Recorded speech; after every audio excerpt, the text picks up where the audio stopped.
Hello, Peter Schiff. It's me again, your #1 fan. Once again, great stuff. You are truly the financial guru of the financial world. Prime loans, yeah.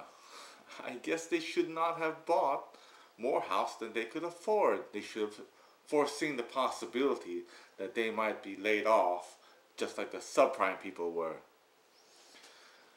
And I guess, but the difference here is that if the subprime people were scum, well, these people have even less justification for not paying their loans, because they really should have known better. These are the good people.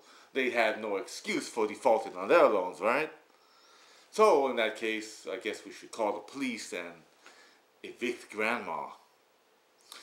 The poor banks, they're the victims again.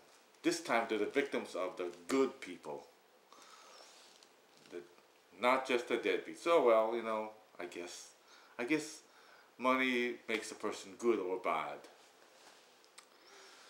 And I was very interested in what you said about the banks sitting on foreclosed properties to keep the prices up. This is disgusting.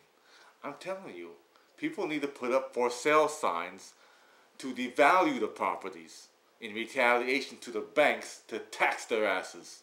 After all, if a bank can justly inflate a property's value, the people should have a right to also deflate those properties using any tactics they want, right? Hey, that sounds fair to me. And if they deflate the properties, they can pick up the properties for for practically nothing. Another thing I have to say about agricultural exports to India, if we're growing food, why should we, the United States, export food to India? What do they have? They have nothing but paper too. If the Chinese want to export their food to India to feed their growing population, hey, let them do it. Don't let us do it. Just a few years ago, I remember India had 700 million people. Now they're over 1 billion. In a very short time, their country's population has exploded. Those countries don't need more food. They need less fucking people, which means less babies. The only thing the U.S. should be exporting to other countries is birth control and condoms. Wouldn't you agree? Don't you think we need to keep these countries who are practicing these cheap labor practices out? For instance, China. China is a communist country. Why are Americans doing business with such a Marxist state in the first place?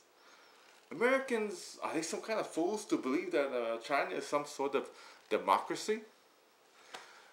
China's whole politics and ideology goes directly against the United States' beliefs. To me, it's like the U.S. is doing business with North Korea. What a stupid double standard and American idiot hypocrisy. We need some sort of protectionism. We need to limit trade with all these countries that practice different types of slavery or labor practices. So our trade and our economy would hurt a bit from this, like you said, but you do advocate that we need to go through these things, right, in order to self-correct. But in the long run, I think that we'd be more self-sustaining, right? Now that we wouldn't rely on imports so much. And as far as the government goes, I can see what's going on. The government is trying to use propaganda to feed both sides. On one hand, they lie to the foreign trading suckers.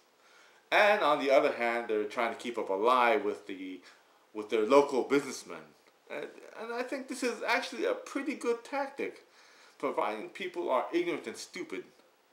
And I can see from the people around me that there is no shortage of stupidity. Anyways, you have a good weekend, and I really wish you would reconsider doing your video blogs, because I've come to rely on them almost every daily. I always look forward to your insight, and I wish you would not take a break, especially on the weekends too.